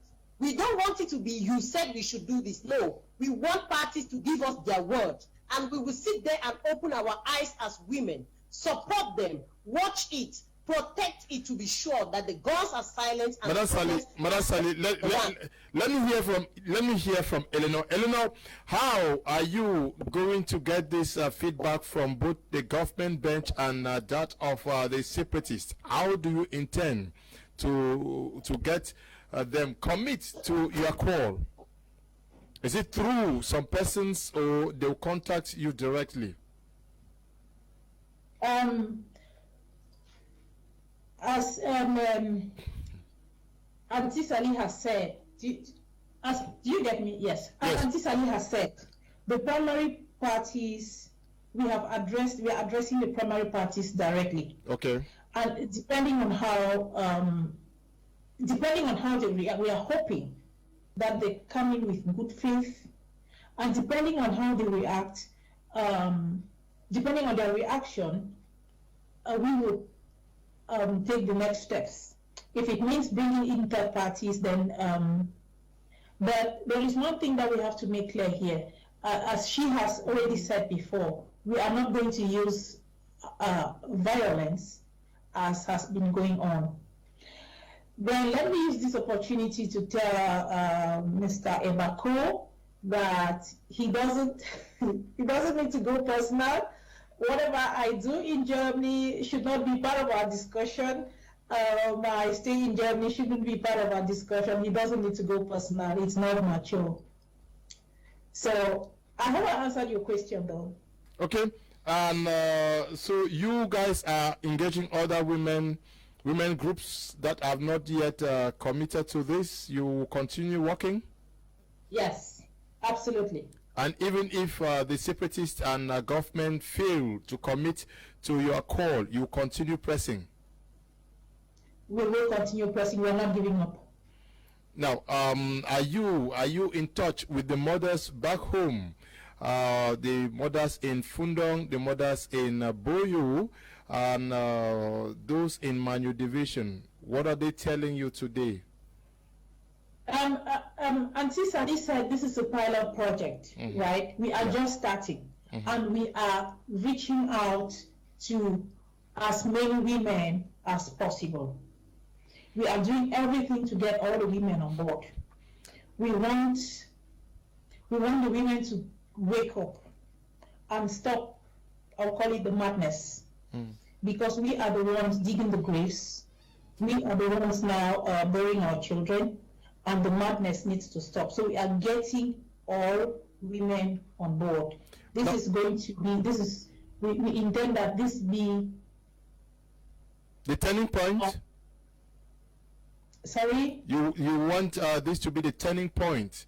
The turning point, absolutely. Yeah. Right. Thank you. Now we have women who are engaged in politics in Cameroon. We have female senators, MPs, amongst other ministers. Are you also engaging them? Because they have been consistently been accused of playing either dumb or blind to the excesses ongoing in the southwest and northwest regions. Antisardinard made mention of the fact that we have our different affiliations, but we find a common ground, a common objective in this case. Anybody who falls in line with what we are doing, anybody who thinks that what we are doing, any woman who thinks that what we are doing is a good thing. In fact, we are inviting all the women to see with us, even if it is just in this aspect. So we are not leaving anybody out, not at all. Okay. It's a call for women. Andrew, this is a call from women. They say that they have been sidelined to some extent and that they are not turning back. They want to see a definite end to the ongoing conflicts rocking this southwest and northwest regions. Andrew, how do we get this problem fixed definitely? This is a ceasefire call. Do we need a third party to come solve what is happening in Cameroon now? Well, I don't really think we need a third party, and I think that the job which the women in the two ladies we have as our panelists this evening joining us, I think they have a very good organization to see how they can try to negotiate some path forward to bring about some solution on calling on ceasefire in those two regions. And I also want to add to make a contribution that if they are able to draw in all the alliances of all the stakeholders who are in the diaspora that seem to be calling the shots on the ground zero, and come out with an agreement first that this is what we, the people in the diaspora, concerning the Anglophone crisis, we have come to this consensus that, number one, this should be done, this should be done, this should be done, And the school resumption should be one of the things that should also go with some of the resolutions which they should be making, because here we are talking, they are out for a campaign which they are not going to back out, which I really encourage them, and I think that's a good spirit. But we have to build up a teamwork here, because this is only about us, and we are now on the table talking. So I am suggesting to you people that please draw in all the other stakeholders that seem to have influence, that seem to be controlling fighters on ground zero,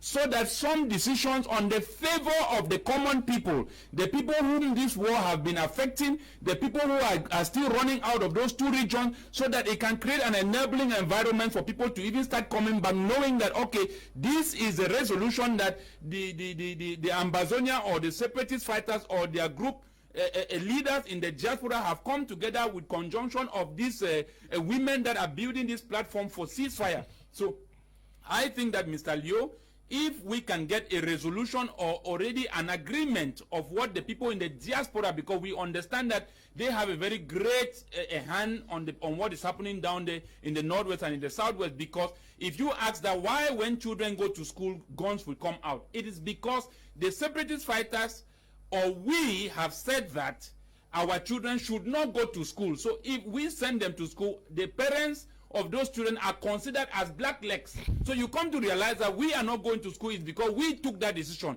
So I am only merely saying here that if we are trying to negotiate a path to ceasefire in the northwest and the southwest, we should look at the key factors that actually instigate those guns to fly over. Because if we don't look at those key factors and begin to draw some of the decisions that we have made that have provoked violence, that have brought killings, that have brought adoption and all of that, if we don't start changing such policies, then we will not be able to be able to get the separatist fighters or the military or the government to draw its soldiers away from those two regions, because we must understand that the two parties have interest.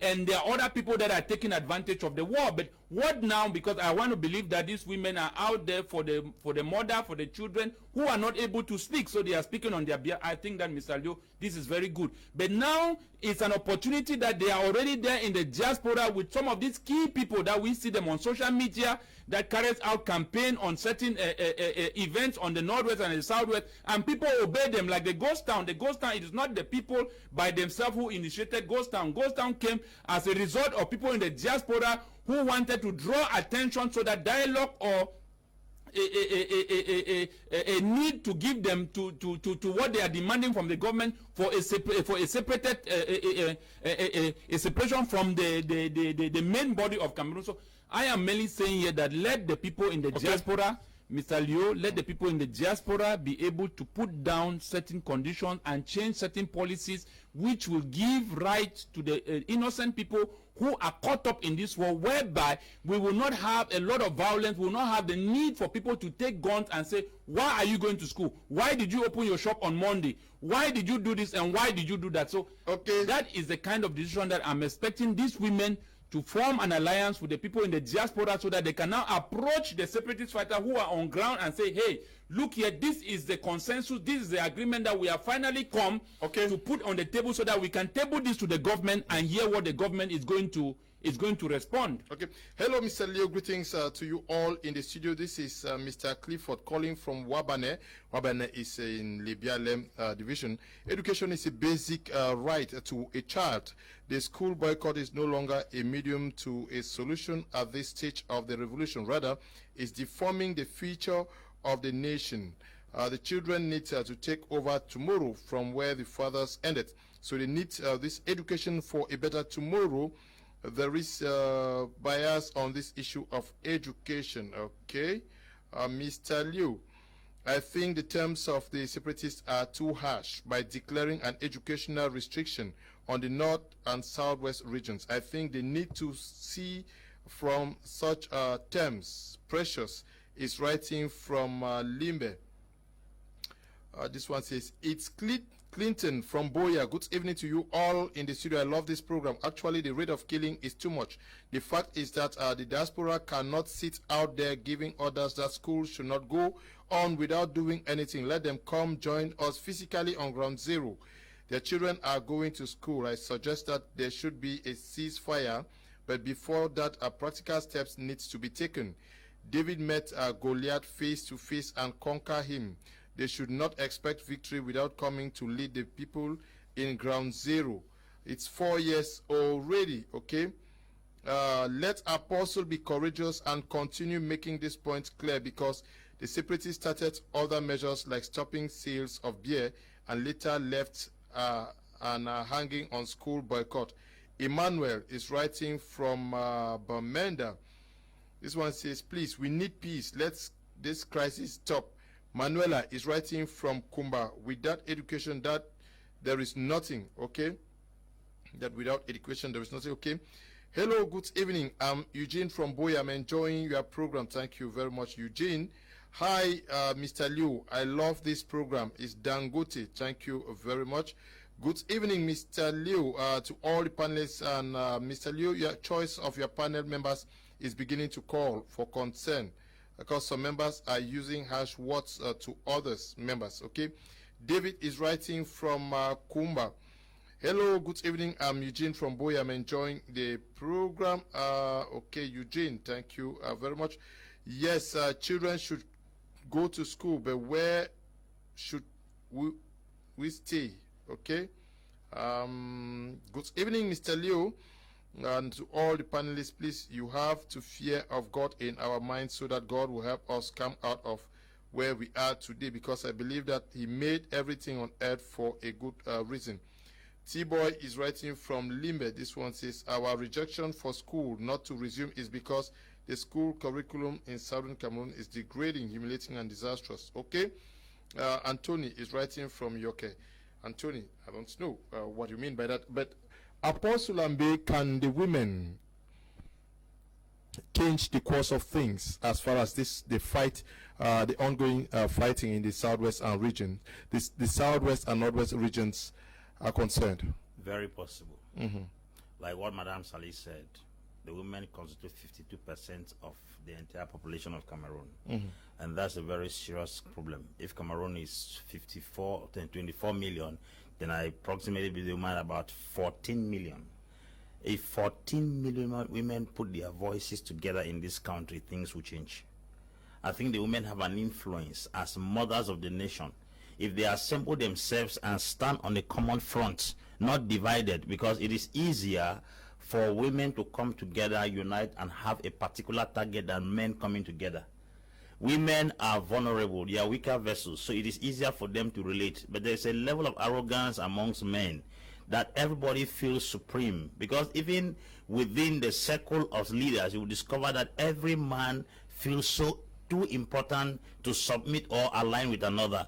I think if 5 different women groups can come under a banner, it is possible for 10,000 women groups to come under a banner. We have a challenge of organizations being led by men, even in the southern Cameroons. It is difficult for you to find them coming together. But these women in a very short while have been able to put 5 different groups together, and they said they are still pressing on to gather more other groups come under one canopy.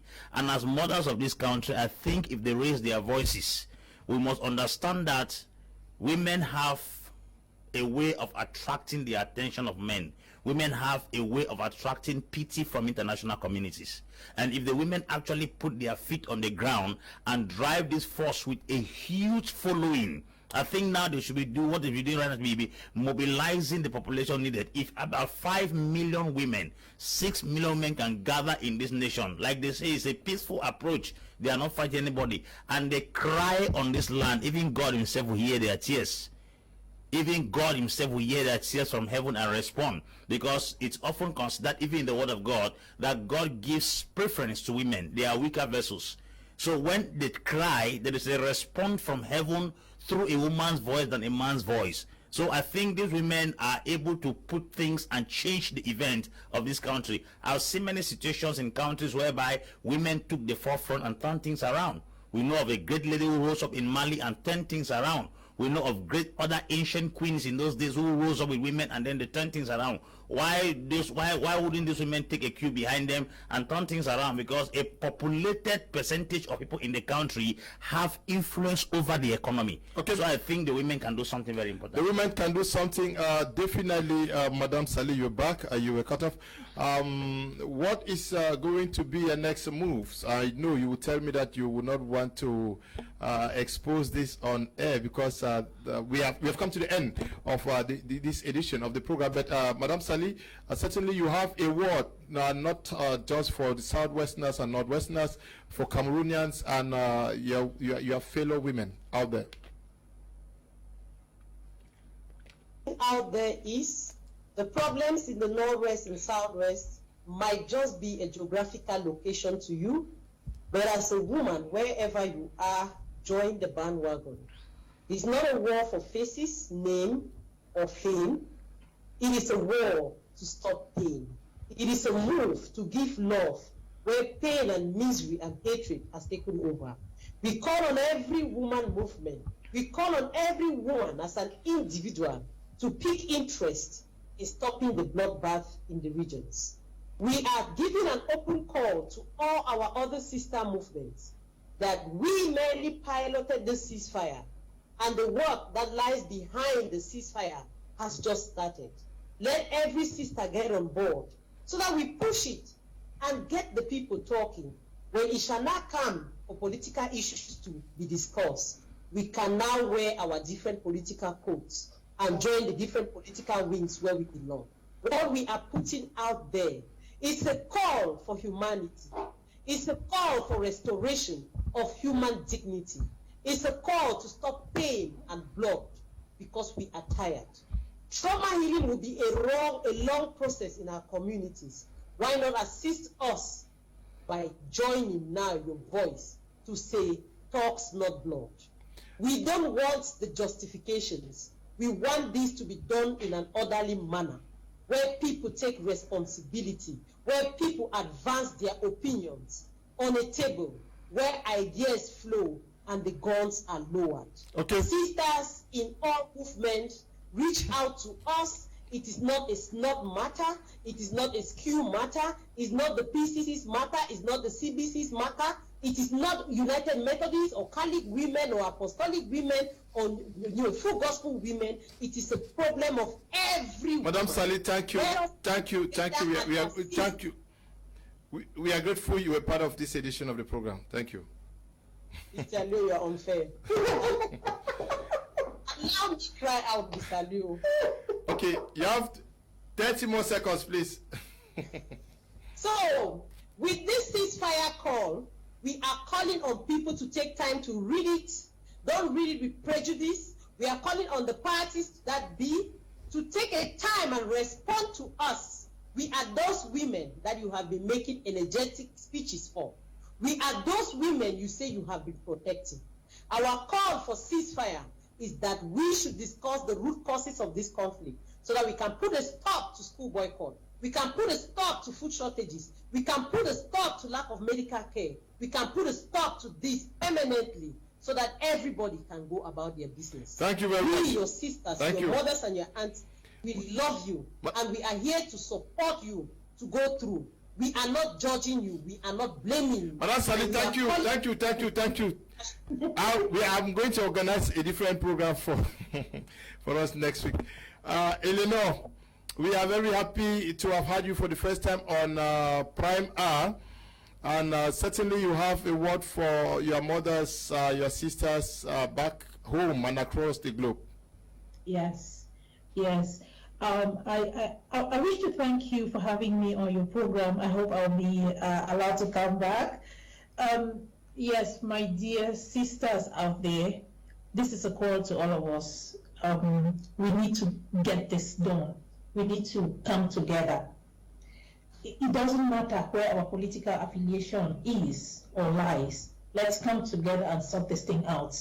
In fact, I'm even going to call now on Mr. Ebako. You have, I don't know, you have a wife, you have a sister. Please, tell her to join us. We need to work this thing together.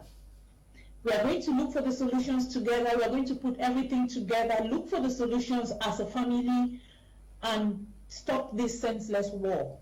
when we get to the table, then we can start looking at where who belongs. But women, we need to come together. Please contact us. Just reach out and we'll stop this thing. Thank you, Mr. Leo. Thank you. And equally, we are grateful to you, Atem, for coming. Thank you very much. Well, you women, you have our support. I think that you guys should be giving a chance to take the lead if you think that you can be able to make an impact. But I think that one thing is very important is that if we come together as one, there's nothing that we cannot do. Okay. Thank you to Apostle Ambe. Thank you, Mr. Leo. It's always a joy and opportunity to educate and help our brass. As far as Cameroon is concerned, we are here to educate the people, and we must understand that as things progress in life, our objectives have to change. Using a mundane weapon in a digital age is error of maximal proportion. Okay. I call on all our brothers and sisters to have a review that the weapons we set in place, they are becoming obsolete. Okay, let me take some messages and then we call it quit. Good evening, Mr. Leo. School should go, but how about those parents who are bike riders in Bamenda? Is Mr. Neba Adolf writing from Bamenda. Good evening, Mr. Leo. It's Vincent from Quen in Bamenda. For me, these women are just wasting the time. Let all the women in Cameroon, that's French and English women, join together to make their voices heard. If not, okay. Good evening, Mr. Leo. Two wrongs can't make a right. In order for things to come back to normalcy, both parties need to accept their wrongs. Harrison is writing from Tombel. Okay, that is Coupe Mwanenguba. Good evening, Mr. Leo. I'm Elvis in Boy. I'm enjoying the program. The lockdown of school in Southwest and Northwest is Amber Boys. Okay. This one says, when can go to school when our brothers and sisters are in the bush? Emilis writing. This one says, good evening, Mr. Leo. I love your program. God will bless you and your own way of solving our problems. Carlson is writing from Boya. Good evening, Mr. Leo. You don't suppose to talk with a material backup is talking nothing. Okay? I don't know what you're saying. Hello, good evening. In our village, we can't go to school because our schools has been burnt down. Pity. I am Tabe writing from Kumba. Good evening, Mr. Leo. Let Cameroonians be conscious and seek God's intervention. Without so, we are going to suffer in the future. Good evening, Mr. Leo. Education is the fundamental right for every child. So school must resume in the Northwest and Southwest. If not, we as mothers will have to do something. Mimi is writing from Yaoundé. Good evening, Mr. Kum. Leonard and the panelists, I enjoy your program. Mr. Ibako talk of we started the war. Can the honest to say the person who started the war for me is good for education.